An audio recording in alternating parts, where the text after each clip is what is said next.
Amos ଭବିଷ୍ୟତବକ୍ତାଙ୍କ ପୁସ୍ତକ ଅଧ୍ୟାୟ 1। ଜିହୁଦାର ରାଜା ଉସିୟର ଅଧିକାର ସମୟରେ ଓ ଜୋୟାସର ପୁତ୍ର ଇସ୍ରାଏଲର ରାଜା ଜାରବିୟାମର ଅଧିକାର ସମୟରେ ଭୂମିକମ୍ପର 2 ବର୍ଷର ପୂର୍ବରେ ତକୋୟସ୍ଥ ଗୋପାଳକମାନଙ୍କର ମଧ୍ୟବର୍ତ୍ତୀ ଆମୋସ ଇସ୍ରାଏଲ ବିଷୟରେ ଯେଉଁ ଯେଉଁ ଦର୍ଶନ ପାଇଲେ ତଦ୍ବିଷୟକ ତାଙ୍କର ବାକ୍ୟ। ପୁଣି ସେ କହିଲେ, ସଦାପ୍ରଭୁ ସିଓନରୁ ଗର୍ଜନ କରିବେ ଓ ଜିରୁସାଲମରୁ ଆପଣା ରବ ଶୁଣାଇବେ। ତହିଁରେ ମେଷପାଳକମାନଙ୍କର ଚରାଣୀ ସ୍ଥାନ ସକଳ ଶୋକ କରିବ ଓ କର୍ମିଲର ଶିଖର ଶୁଷ୍କ ହେବ। ଇସ୍ରାଏଲର ପ୍ରତିବାସୀଙ୍କ ପ୍ରତି ଈଶ୍ୱରଙ୍କ ବିଚାର। ସଦାପ୍ରଭୁ ଏହି କଥା କହନ୍ତି, ଆମ୍ଭେ ଦମେଶକର 4 ଅପରାଧ ସକାଶୁ ତହିଁର ଦଣ୍ଡ ନିବାରଣ କରିବା ନାହିଁ, କାରଣ ସେମାନେ ଲୌହମୟ ଶସ୍ୟମର୍ଦ୍ଦନ ଯନ୍ତ୍ରରେ ଗିଲିୟଦକୁ ମର୍ଦ୍ଦନ କରିଅଛନ୍ତି। ମାତ୍ର ଆମ୍ଭେ ହସାଏଲ ରାଜାଙ୍କ ବଂଶ ନିକଟକୁ ଅଗ୍ନି ପ୍ରେରଣ କରିବା ଓ ତାହା ବିନ୍ ହଦଦର ଅଟ୍ଟାଳିକା ସବୁ ଗ୍ରାସ କରିବ। ପୁଣି ଆମ୍ଭେ ଦମେଶକର ଅର୍ଗଳ ଭାଙ୍ଗି ପକାଇବା ଓ ଆବନ ଉପତ୍ୟକାର ନିବାସକାରୀକୁ ଓ ବେତ୍ ଏଦନ ବଂଶରୁ ରାଜଦଣ୍ଡଧାରୀକୁ ଉଚ୍ଛିନ୍ନ କରିବା। ପୁଣି ସଦାପ୍ରଭୁ କହନ୍ତି, ଓରାମର ଲୋକମାନେ ନିର୍ବାସିତ ହୋଇ କିର୍କୁ ଯିବେ। ସଦାପ୍ରଭୁ ଏହି କଥା କହନ୍ତି, ଆମ୍ଭେ ଘୋଷାର 4 ଅପରାଧ ସକାଶୁ ତହିଁର ଦଣ୍ଡ ନିବାରଣ କରିବା ନାହିଁ, କାରଣ ସେମାନେ ଇଦୋମର ହସ୍ତରେ ସମର୍ପଣ କରିବା ପାଇଁ ସମୁଦାୟ ଲୋକଙ୍କୁ ବନ୍ଦୀ କରି ନେଇଗଲେ। ମାତ୍ର ଆମ୍ଭେ ଘୋଷାର ପ୍ରାଚୀର ଉପରେ ଅଗ୍ନି ନିକ୍ଷେପ କରିବା ଓ ତାହା ତହିଁର ଅଟ୍ଟାଳିକା ସବୁ ଗ୍ରାସ କରିବ। ଆଉ ଆମ୍ଭେ ଅସ୍ଦୋଦରୁ ନିବାସକାରୀକୁ ଓ ଅସ୍କିଲୋନରୁ ରାଜଦଣ୍ଡଧାରୀକୁ ଉଚ୍ଛିନ୍ନ କରିବା। ଆମ୍ଭେ ଇକ୍ରୋନ ସହରର ବିପକ୍ଷରେ ଆପଣା ହସ୍ତ ଫେରାଇବା ଓ ପଲେଷ୍ଟିୟମାନଙ୍କର ଅବଶିଷ୍ଟାଂଶ ବିନଷ୍ଟ ହେବେ। ଏହା ପ୍ରଭୁ ସଦାପ୍ରଭୁ କହନ୍ତି। ସଦାପ୍ରଭୁ ଏହି କଥା କହନ୍ତି, ଆମ୍ଭେ ସ୍ୱରର 4 ଅପରାଧ ସକାଶୁ ତହିଁର ଦଣ୍ଡ ନିବାରଣ କରିବା ନାହିଁ, କାରଣ ସେମାନେ ସମୁଦାୟ ଲୋକଙ୍କୁ ଇଦୋମର ହସ୍ତରେ ସମର୍ପଣ କଲେ ଓ ଭ୍ରାତୃ ନିୟମ ସ୍ମରଣ କଲେ ନାହିଁ। ମାତ୍ର ଆମ୍ଭେ ସ୍ୱରର ପ୍ରାଚୀର ଉପରେ ଅଗ୍ନି ନିକ୍ଷେପ କରିବା ଓ ତାହା ତହିଁର ଅଟ୍ଟାଳିକା ସବୁ ଗ୍ରାସ କରିବ। ସଦାପ୍ରଭୁ ଏହି କଥା କହନ୍ତି, ଆମ୍ଭେ ଇଦୋମର 4 ଅପରାଧ ସକାଶୁ ତହିଁର ଦଣ୍ଡ ନିବାରଣ କରିବା ନାହିଁ, କାରଣ ସେ ଖଡ଼ଗ ଧରି ଆପଣା ଭ୍ରାତାକୁ ଗୋଡ଼ାଇଲା ଓ ସବୁ ଦୟା ପରିତ୍ୟାଗ କଲା। ତାହାର କ୍ରୋଧ ନିତ୍ୟ ବିଦୀର୍ଣ୍ଣ କଲା ଓ ସେ ଆପଣା କୋପ ସଦାକାଳ ରଖିଲା। ମାତ୍ର ଆମ୍ଭେ ତୈମନ ଉପରେ ଅଗ୍ନି ନିକ୍ଷେପ କରିବା ଓ ତାହା ବସ୍ରାର ଅଟ୍ଟାଳିକା ସବୁ ଗ୍ରାସ କରିବ। ସଦାପ୍ରଭୁ ଏହି କଥା କହନ୍ତି, ଆମ୍ଭେ ଅମନ ସନ୍ତାନଗଣର 4 ଅପରାଧ ସକାଶୁ ସେମାନଙ୍କର ଦଣ୍ଡ ନିବାରଣ କରିବା ନାହିଁ, କାରଣ ସେମାନେ ଆପଣାମାନଙ୍କର ସୀମା ବୃଦ୍ଧି କରିବା ନିମନ୍ତେ ଗିଲିୟଦର ଗର୍ଭିଣୀ ସ୍ତ୍ରୀମାନଙ୍କର ଉଦର ଚିରି ପକାଇଅଛନ୍ତି।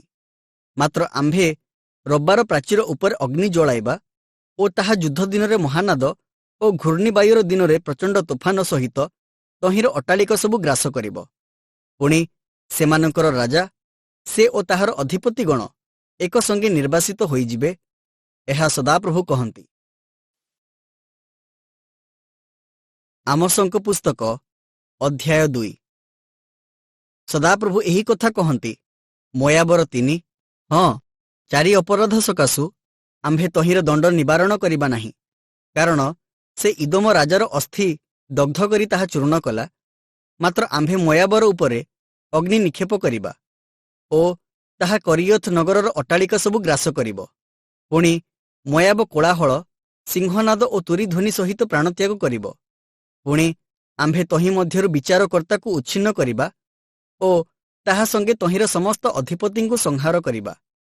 ଏହା ସଦାପ୍ରଭୁ କହନ୍ତି। ଜିହୁଦାର ଦଣ୍ଡ। ସଦାପ୍ରଭୁ ଏହି କଥା କହନ୍ତି, ଜିହୁଦାର 4 ଅପରାଧ ସକାଶୁ ଆମ୍ଭେ ତହିଁର ଦଣ୍ଡ ନିବାରଣ କରିବା ନାହିଁ, କାରଣ ସେମାନେ ସଦାପ୍ରଭୁଙ୍କର ବ୍ୟବସ୍ଥା ଅଗ୍ରାହ୍ୟ କରିଅଛନ୍ତି ଓ ତାହାଙ୍କର ବିଧି ସବୁ ପାଳନ କରିନାହାନ୍ତି। ପୁଣି ସେମାନଙ୍କର ପିତୃପୁରୁଷମାନେ ଯେଉଁ ମିଥ୍ୟା ଦେବଗଣର ଅନୁଗାମୀ ହେଲେ, ତଦ୍ୱାରା ସେମାନେ ଭ୍ରାନ୍ତ ହୋଇଅଛନ୍ତି। ମାତ୍ର ଆମ୍ଭେ ଜିହୁଦା ଉପରେ ଅଗ୍ନି ନିକ୍ଷେପ କରିବା ଓ ତାହା ଜିରୁସାଲମର ଅଟ୍ଟାଳିକା ସବୁ ଗ୍ରାସ କରିବ। ଇସ୍ରାଏଲର ଦଣ୍ଡ। ସଦାପ୍ରଭୁ ଏହି କଥା କହନ୍ତି, ଇସ୍ରାଏଲର 4 ଅପରାଧ ସକାଶୁ ଆମ୍ଭେ ତହିଁର ଦଣ୍ଡ ନିବାରଣ କରିବା ନାହିଁ, କାରଣ ସେମାନେ ରୂପା ପାଇଁ ଧାର୍ମିକକୁ ଓ ଏକ ଯୋଡ଼ା ପାଦୁକା ପାଇଁ ଦିନହୀନକୁ ବିକ୍ରୟ କରିଅଛନ୍ତି। ସେମାନେ ଦରିଦ୍ରର ମସ୍ତକରେ ଧୂଳିର ଆକାଂକ୍ଷା କରନ୍ତି ଓ ନମ୍ର ଲୋକମାନଙ୍କର ମାର୍ଗ ବକ୍ର କରନ୍ତି। ପୁଣି ଆମ୍ଭର ପବିତ୍ର ନାମ ଅପବିତ୍ର କରିବା ପାଇଁ ଜଣେ ପୁରୁଷ ଓ ତାହାର ପିତା ଏକ ଯୁବତୀଠାରେ ଗମନ କରନ୍ତି, ଆଉ ସେମାନେ ପ୍ରତ୍ୟେକ ଯଜ୍ଞବେଦୀର ନିକଟରେ ବନ୍ଧକୀ ବସ୍ତ୍ରର ଉପରେ ଶୟନ କରନ୍ତି, ଆଉ ସେମାନେ ଅର୍ଥଦଣ୍ଡପ୍ରାପ୍ତ ଲୋକମାନଙ୍କର ଦ୍ରାକ୍ଷାରସ ଆପଣାମାନଙ୍କ ପରମେଶ୍ୱରଙ୍କ ଗୃହରେ ପାନ କରନ୍ତି। ତଥାପି ଏରସ ବୃକ୍ଷତୁଲ୍ୟ ଦୀର୍ଘ ଓ ଅଲନ ବୃକ୍ଷତୁଲ୍ୟ ବଳିଷ୍ଠ ଇମରିୟକୁ ଆମ୍ଭେ ସେମାନଙ୍କ ସମ୍ମୁଖରେ ବିନାଶ କଲୁ, ଆଉ ଉପରେ ତାହାର ଫଳ ଓ ତଳେ ତାହାର ମୂଳ ନଷ୍ଟ କଲୁ। ଆହୁରି ଇମରିୟମାନଙ୍କ ଦେଶ ଅଧିକାର କରିବା ନିମନ୍ତେ ଆମ୍ଭେ ତୁମ୍ଭମାନଙ୍କୁ ମିଶ୍ର ଦେଶରୁ ବାହାର କରି ଆଣିଲୁ ଓ 40 ବର୍ଷ ପର୍ଯ୍ୟନ୍ତ ପ୍ରାନ୍ତରରେ ପଥ କଢ଼ାଇ ତୁମ୍ଭମାନଙ୍କୁ ଗମନ କରାଇଲୁ। ପୁଣି ଆମ୍ଭେ ତୁମ୍ଭମାନଙ୍କ ପୁତ୍ରଗଣ ମଧ୍ୟରୁ ଭବିଷ୍ୟତ ବକ୍ତାଗଣ ଓ ତୁମ୍ଭମାନଙ୍କ ଯୁବାଗଣ ମଧ୍ୟରୁ ନାସରୀୟ ଲୋକମାନଙ୍କୁ ଉତ୍ପନ୍ନ କଲୁ। ସଦାପ୍ରଭୁ କହନ୍ତି, ହେ ଇସ୍ରାଏଲ ସନ୍ତାନଗଣ, ଏପରି କି ହୋଇନାହିଁ? ମାତ୍ର ତୁମ୍ଭେମାନେ ନାସରୀୟ ଲୋକମାନଙ୍କୁ ଦ୍ରାକ୍ଷରସ ପାନ କରିବାକୁ ଦେଲ ଓ ଭବିଷ୍ୟତ ବକ୍ତାମାନଙ୍କୁ ଆଜ୍ଞା ଦେଇ କହିଲ, ଭବିଷ୍ୟତ ବାକ୍ୟ ପ୍ରଚାର କର ନାହିଁ। ଦେଖ, ହଳାରେ ପୂର୍ଣ୍ଣ ଶଗଡ଼ ଯେପରି ଚାପେ, ସେପରି ଆମ୍ଭେ ତୁମ୍ଭମାନଙ୍କ ନିଜ ସ୍ଥାନରେ ତୁମ୍ଭମାନଙ୍କୁ ଚାପିବା। ତହିଁରେ ଦ୍ରୁତଗାମୀର ପଳାୟନ ଉପାୟ ନଷ୍ଟ ହେବ ଓ ବଳବାନ ଆପଣା ବଳ ଦୃଢ଼ କରିବ ନାହିଁ, ଅଥବା ବୀର ଆପଣାକୁ ରକ୍ଷା କରିବ ନାହିଁ, ଅଥବା ଧନୁର୍ଧାରୀ ଠିଆ ହେବ ନାହିଁ, ଓ ଯାହାର ଚରଣ ଦ୍ରୁତଗାମୀ ସେ ଆପଣାକୁ ରକ୍ଷା କରିବ ନାହିଁ, ଯେ ଅଶ୍ୱାରୋହୀ ସେ ଆପଣାକୁ ରକ୍ଷା କରିବ ନାହିଁ। ପୁଣି ବୀରଗଣ ମଧ୍ୟରେ ଯେ ସାହସିକ ସେ ଉଲ୍ଲଙ୍ଗ ହୋଇ ସେଦିନ ପଳାଇଯିବ। ଏହା ସଦାପ୍ରଭୁ କହନ୍ତି। ଆମୋସଙ୍କ ପୁସ୍ତକ ଅଧ୍ୟାୟ 3। ଇସ୍ରାଏଲର ଅଧର୍ମର ପ୍ରତିଫଳ। ହେ ଇସ୍ରାଏଲର ସନ୍ତାନଗଣ, ତୁମ୍ଭେମାନେ ଏହି ବାକ୍ୟ ଶୁଣ। ଏହା ସଦାପ୍ରଭୁ ତୁମ୍ଭମାନଙ୍କ ବିରୁଦ୍ଧରେ, ଅର୍ଥାତ୍ ଯେଉଁ ସମୁଦାୟ ଗୋଷ୍ଠୀକୁ ଆମ୍ଭେ ମିଶ୍ର ଦେଶରୁ ବାହାର କରି ଆଣିଲୁ ସେମାନଙ୍କ ବିରୁଦ୍ଧରେ କହିଅଛନ୍ତି। ପୃଥିବୀସ୍ଥ ଯାବତୀୟ ଗୋଷ୍ଠୀ ମଧ୍ୟରେ କେବଳ ତୁମ୍ଭମାନଙ୍କର ପରିଚୟ ଆମ୍ଭେ ନେଇଅଛୁ। ଏଥିପାଇଁ ତୁମ୍ଭମାନଙ୍କର ସକଳ ଅଧର୍ମର ପ୍ରତିଫଳ ଆମ୍ଭେ ତୁମ୍ଭମାନଙ୍କୁ ଦେବା। ଭାବବାଦୀଙ୍କର କାର୍ଯ୍ୟ।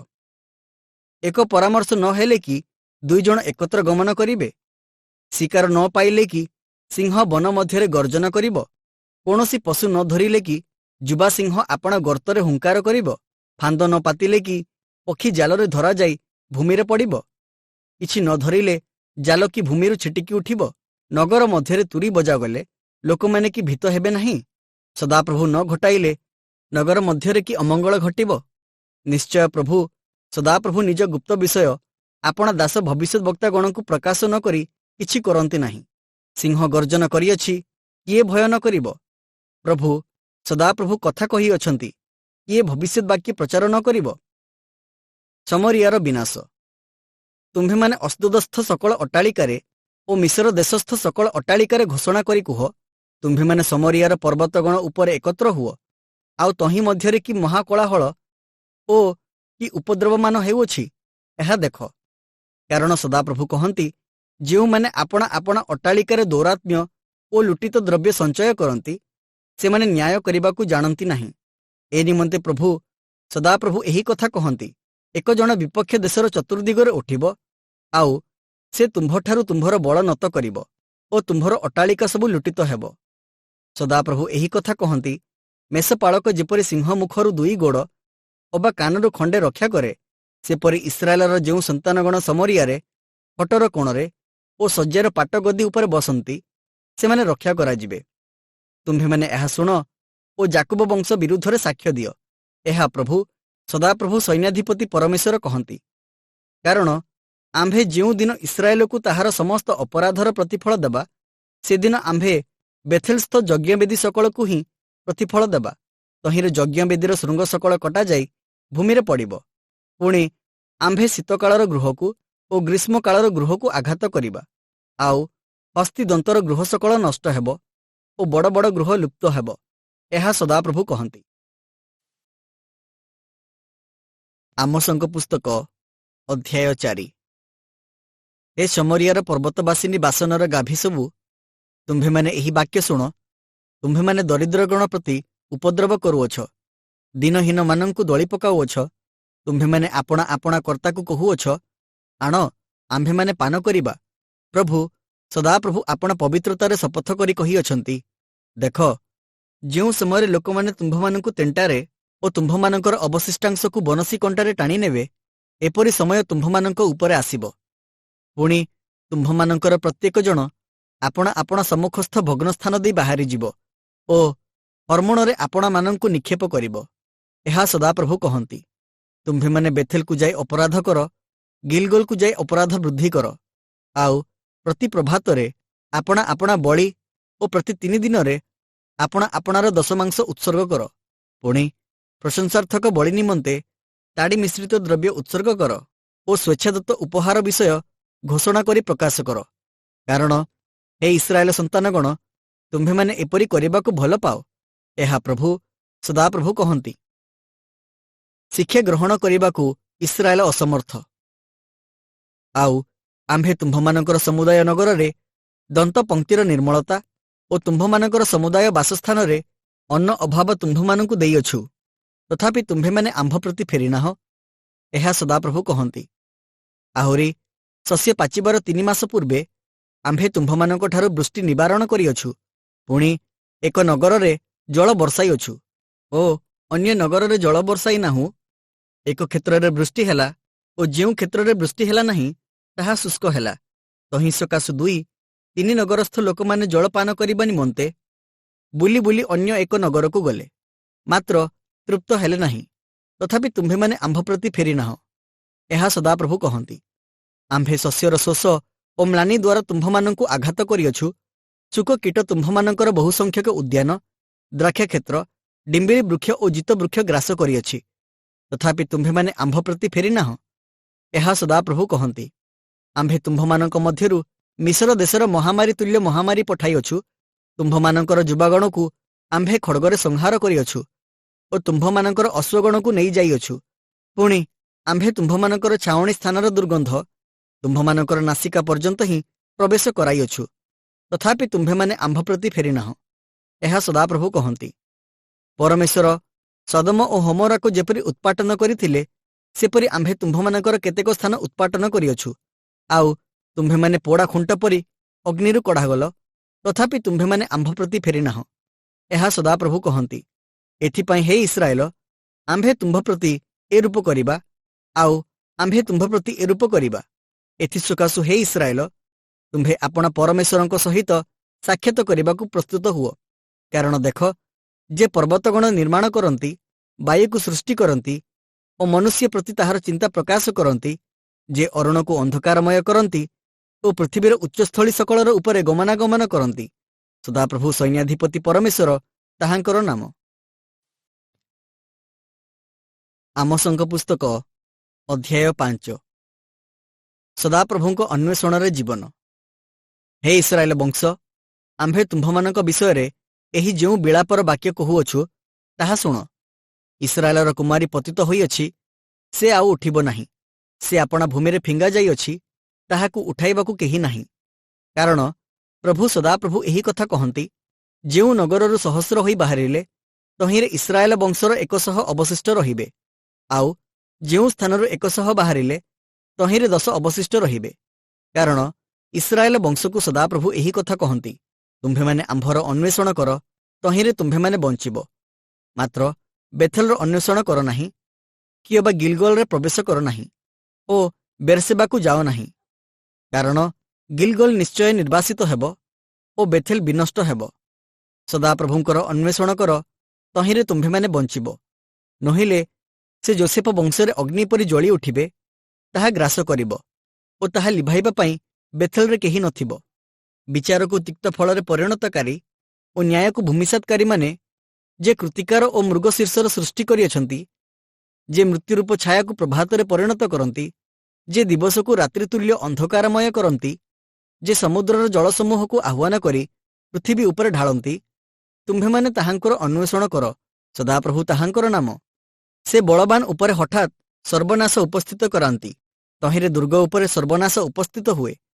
ଯେ ନଗର ଦ୍ୱାରରେ ଅନୁଯୋଗ କରେ, ଲୋକମାନେ ତାହାକୁ ହିଂସା କରନ୍ତି, ଓ ଯେ ଯଥାର୍ଥ କଥା କହେ, ସେମାନେ ତାହାକୁ ଘୃଣା କରନ୍ତି।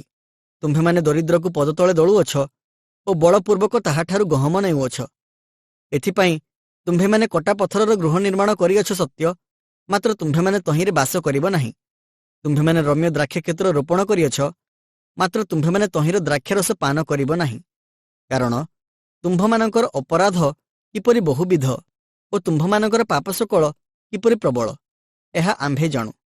ତୁମ୍ଭେମାନେ ଧାର୍ମିକକୁ କ୍ଲେଶ ଦେଉଅଛ, ଲାଞ୍ଚ ନେଉଅଛ ଓ ନଗର ଦ୍ୱାରରେ ଦିନହୀନମାନଙ୍କ ପ୍ରତି ଅନ୍ୟାୟ କରୁଅଛ। ଏଥିପାଇଁ ଯେଉଁ ଜନ ବୁଦ୍ଧିମାନ ସେ ଏପରି ସମୟରେ ନୀରବ ହୋଇ ରହିବ, କାରଣ ସମୟ ମନ୍ଦ ଅଟେ। ତୁମ୍ଭେମାନେ ଯେପରି ବଞ୍ଚିବ, ଏଥିପାଇଁ ମନ୍ଦ ଚେଷ୍ଟା ନ କର, ଭଲ ଚେଷ୍ଟା କର। ତହିଁରେ ତୁମ୍ଭମାନଙ୍କର ବାକ୍ୟ ଅନୁସାରେ ସଦାପ୍ରଭୁ ସୈନ୍ୟାଧିପତି ପରମେଶ୍ୱର ତୁମ୍ଭମାନଙ୍କର ସହବର୍ତ୍ତୀ ହେବେ। ମନ୍ଦକୁ ଘୃଣା କର, ଭଲକୁ ଭଲ ପାଅ ଓ ନଗର ଦ୍ୱାରରେ ନ୍ୟାୟ ବିଚାର କର। ହୋଇପାରେ ସଦାପ୍ରଭୁ ସୈନ୍ୟାଧିପତି ପରମେଶ୍ୱର ଯୋସେଫର ଅବଶିଷ୍ଟାଂଶ ପ୍ରତି କୃପାମୟ ହେବେ।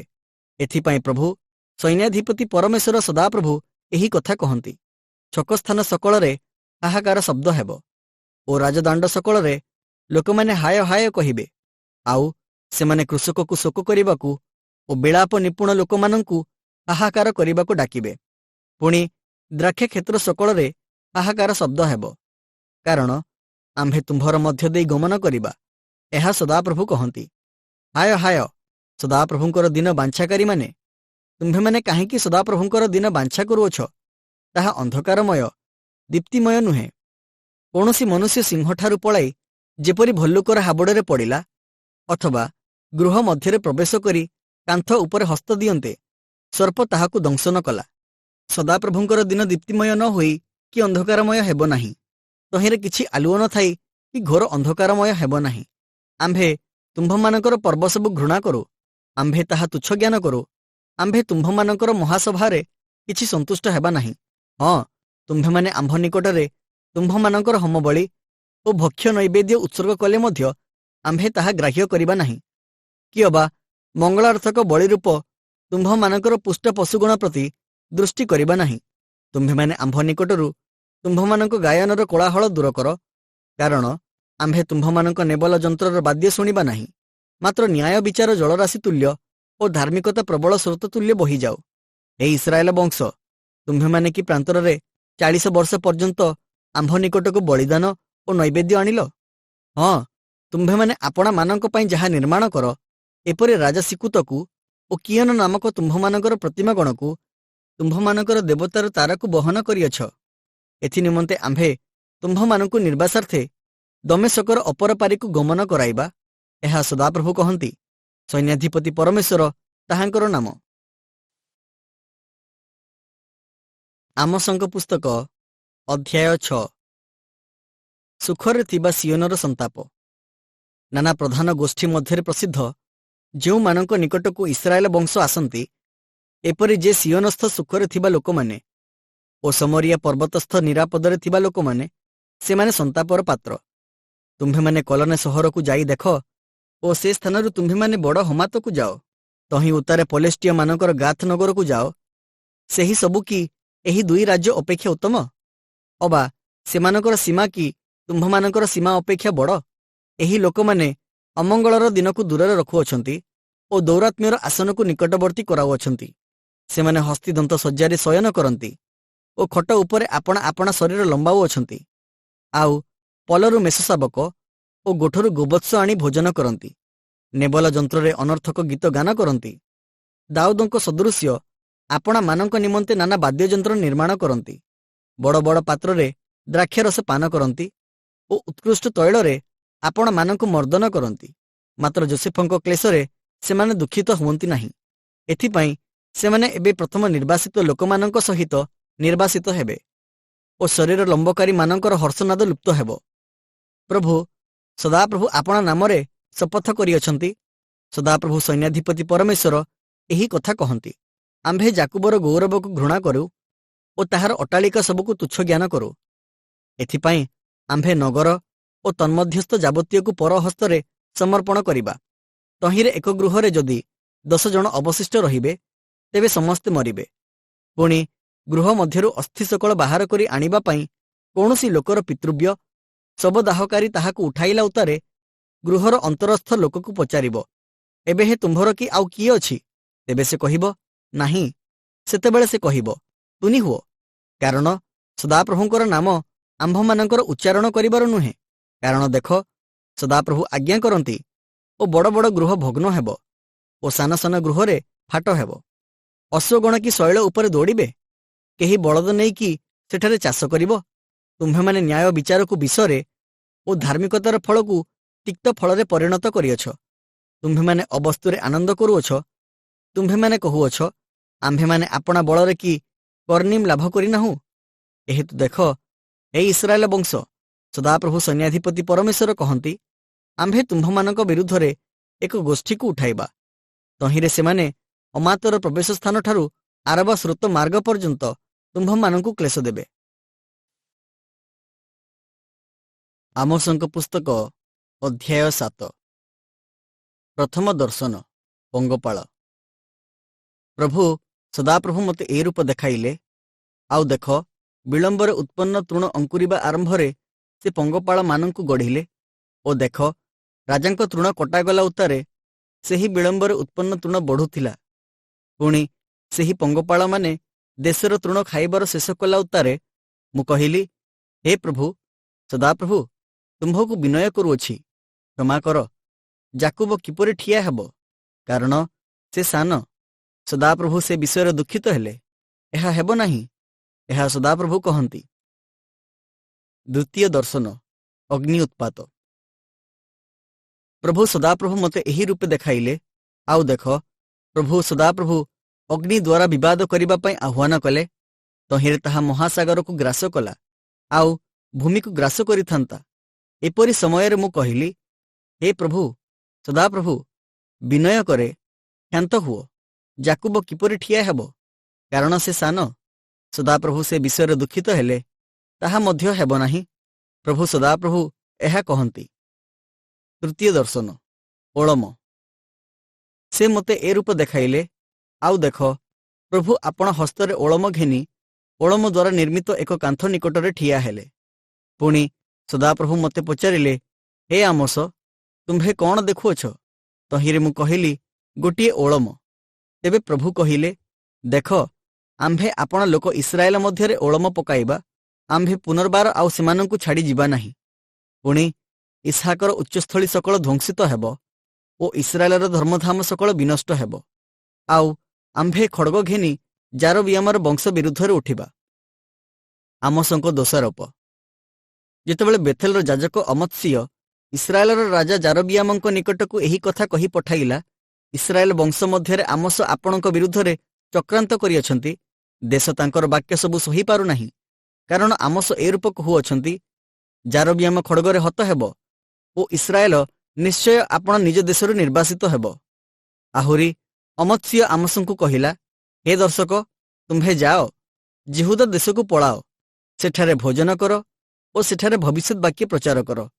ମାତ୍ର ବେଥେଲରେ ପୁନର୍ବାର ଆଉ ଭବିଷ୍ୟତ ବାକ୍ୟ ପ୍ରଚାର କର ନାହିଁ, କାରଣ ତାହା ରାଜାଙ୍କର ପବିତ୍ର ସ୍ଥାନ ଓ ତାହା ରାଜକୀୟ ଗୃହ ଅଟେ।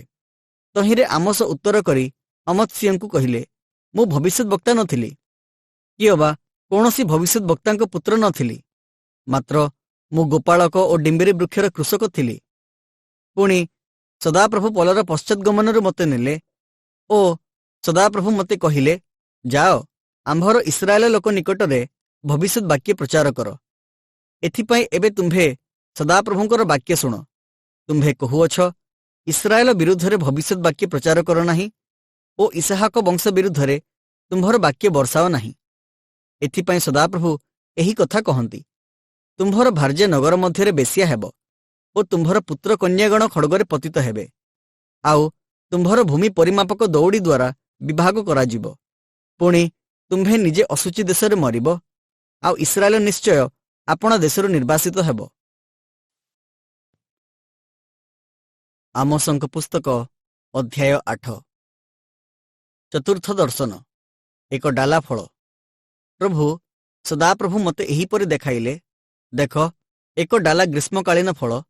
ପୁଣି ସେ କହିଲେ, ହେ ଆମୋସ, ତୁମ୍ଭେ କ'ଣ ଦେଖୁଅଛ? ତହିଁରେ ମୁଁ କହିଲି, ଏକ ଡାଲା ଗ୍ରୀଷ୍ମକାଳୀନ ଫଳ। ତେବେ ସଦାପ୍ରଭୁ ମୋତେ କହିଲେ, ଆମ୍ଭର ଲୋକ ଇସ୍ରାଏଲର ଅନ୍ତିମ କାଳ ଉପସ୍ଥିତ ହୋଇଅଛି। ଆମ୍ଭେ ପୁନର୍ବାର ସେମାନଙ୍କୁ ଆଉ ଛାଡ଼ିଯିବା ନାହିଁ। ପୁଣି ସେହି ଦିନ ମନ୍ଦିରର ଗାନ ସବୁ ହାହାକାର ହେବ। ଏହା ପ୍ରଭୁ ସଦାପ୍ରଭୁ କହନ୍ତି। ଶବ ଅନେକ ହେବ ଲୋକମାନେ ପ୍ରତ୍ୟେକ ସ୍ଥାନରେ ନୀରବ ହୋଇ ସେମାନଙ୍କୁ ପକାଇବେ। ଇସ୍ରାଏଲର ସର୍ବନାଶ। ଏ ଦିନହୀନ ମାନଙ୍କୁ ଗ୍ରାସ କରିବା ଉଦ୍ୟତ ଓ ଦରିଦ୍ରମାନଙ୍କୁ ଲୋପ କରାଇବା ଲୋକମାନେ, ତୁମ୍ଭେମାନେ ଏହା ଶୁଣ। ତୁମ୍ଭେମାନେ ଅଇଫା ସାନ କରି ଓ ସେକଲ ବଡ଼ କରି ଆଉ ଛଳନା ରୂପ ତରାଜୁରେ ଅଯଥାର୍ଥ କାରବାର କରି କହୁଅଛ, ଅମାବାସ୍ୟା କେତେବେଳେ ଗତ ହେବ? ଆମ୍ଭେମାନେ ଯେପରି ଶସ୍ୟ ବିକ୍ରୟ କରିବୁ। ବିଶ୍ରାମ ଦିନ କେବେ ଗତ ହେବ? ଆମ୍ଭେମାନେ ଯେପରି ଗହମ ବାହାର କରିବୁ। ଆମ୍ଭେମାନେ ଯେପରି ରୂପା ଦେଇ ଦରିଦ୍ରକୁ ଓ ଏକ ଯୋଡ଼ା ପାଦୁକା ପାଇଁ ଦିନହୀନକୁ କ୍ରୟ କରିବୁ ଓ ତ୍ୟାଗଯୋଗ୍ୟ ଗହମ ବିକ୍ରୟ କରିବୁ। ସଦାପ୍ରଭୁ ଯାକୁବର ଗୌରବ ନେଇ ଏହି ଶପଥ କରିଅଛନ୍ତି, ଆମ୍ଭେ ନିଶ୍ଚୟ ସେମାନଙ୍କର କୌଣସି କର୍ମ କେବେ ପାସରିବା ନାହିଁ। ଦେଶ କି ଏଥି ନିମନ୍ତେ କମ୍ପିତ ହେବ ନାହିଁ ଓ ତନ୍ନିବାସୀ ସମସ୍ତେ କି ଶୋକ କରିବେ ନାହିଁ?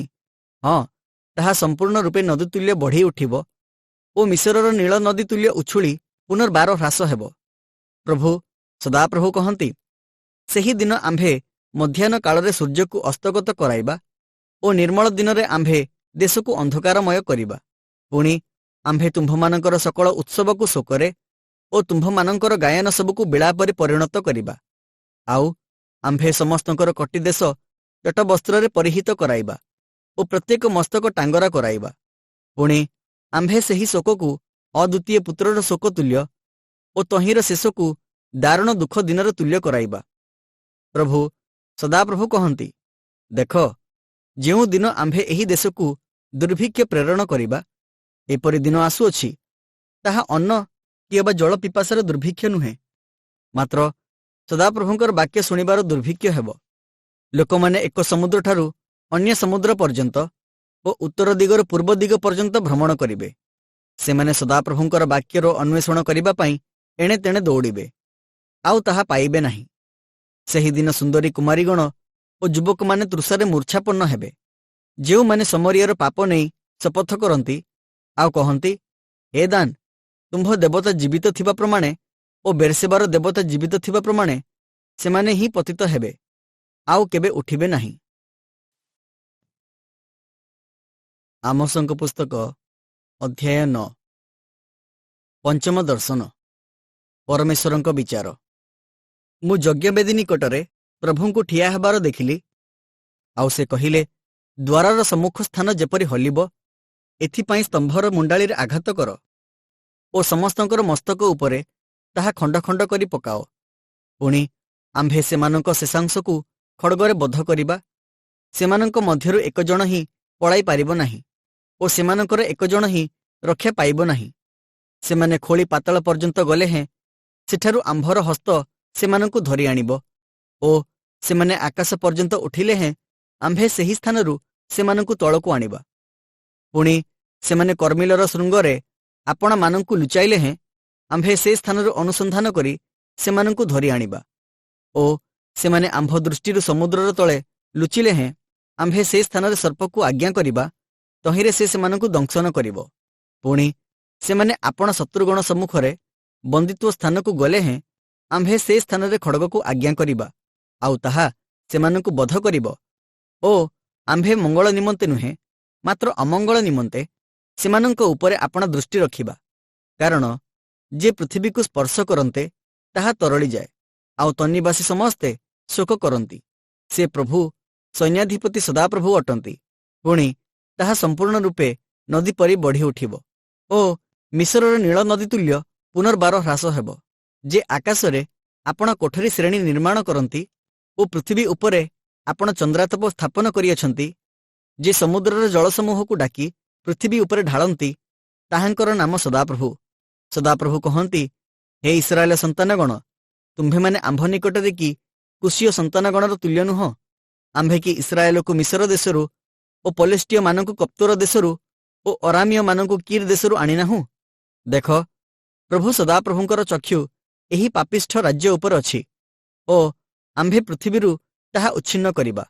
କେବଳ ଯାକୁବ ବଂଶକୁ ଆମ୍ଭେ ନିଶେଷ ରୂପେ ଉଚ୍ଛିନ୍ନ କରିବା ନାହିଁ, ଏହା ସଦାପ୍ରଭୁ କହନ୍ତି। କାରଣ ଦେଖ, ଆମ୍ଭେ ଆଜ୍ଞା କରିବା ଓ ଆମ୍ଭେ ଯାବତୀୟ ଗୋଷ୍ଠୀ ମଧ୍ୟରେ ଇସ୍ରାଏଲ ବଂଶକୁ ଚାଲୁଣୀର ଶସ୍ୟକୁ ଚଲାଇବା ପରି ଚଲାଇବା, ତଥାପି ଏକ କଣିକା ଭୂମିରେ ପଡ଼ିବ ନାହିଁ।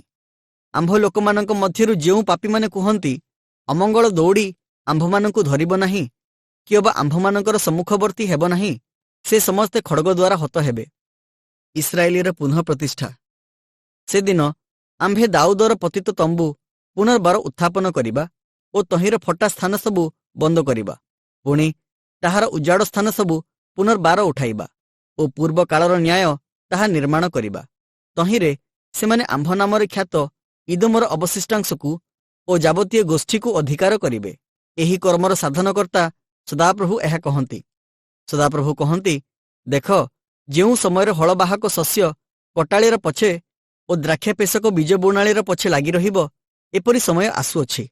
ଓ ପର୍ବତଗଣ ମିଷ୍ଟ ଦ୍ରାକ୍ଷାରସ ଝରାଇବ, ଆଉ ଉପପର୍ବତ ସକଳ ତରଳି ଯିବେ। ପୁଣି ଆମ୍ଭେ ଆପଣା ଲୋକ ଇସ୍ରାଏଲର ବନ୍ଦିତ୍ୱ ଅବସ୍ଥା ପରିବର୍ତ୍ତନ କରିବା। ତହିଁରେ ସେମାନେ ଧ୍ୱଂସିତ ନଗର ସବୁ ପୁନଃ ନିର୍ମାଣ କରି ତହିଁ ମଧ୍ୟରେ ବାସ କରିବେ ଓ ସେମାନେ ଦ୍ରାକ୍ଷକ୍ଷେତ୍ର ପ୍ରସ୍ତୁତ କରି ତହିଁରୁ ଦ୍ରାକ୍ଷାରସ ପାନ କରିବେ। ଆହୁରି ସେମାନେ ଉଦ୍ୟାନ ପ୍ରସ୍ତୁତ କରି ତହିଁର ଫଳ ଭୋଗ କରିବେ। ପୁଣି ଆମ୍ଭେ ସେମାନଙ୍କୁ ସେମାନଙ୍କ ଦେଶରେ ରୋପଣ କରିବା। ତହିଁରେ ଆମ୍ଭେ ସେମାନଙ୍କୁ ଯେଉଁ ଦେଶ ଦେଇଅଛୁ, ତହିଁରୁ ସେମାନେ ଆଉ ଉତ୍ପାଟିତ ହେବେ ନାହିଁ। ଏହା ସଦାପ୍ରଭୁ ତୁମ୍ଭ ପରମେଶ୍ୱର କହନ୍ତି।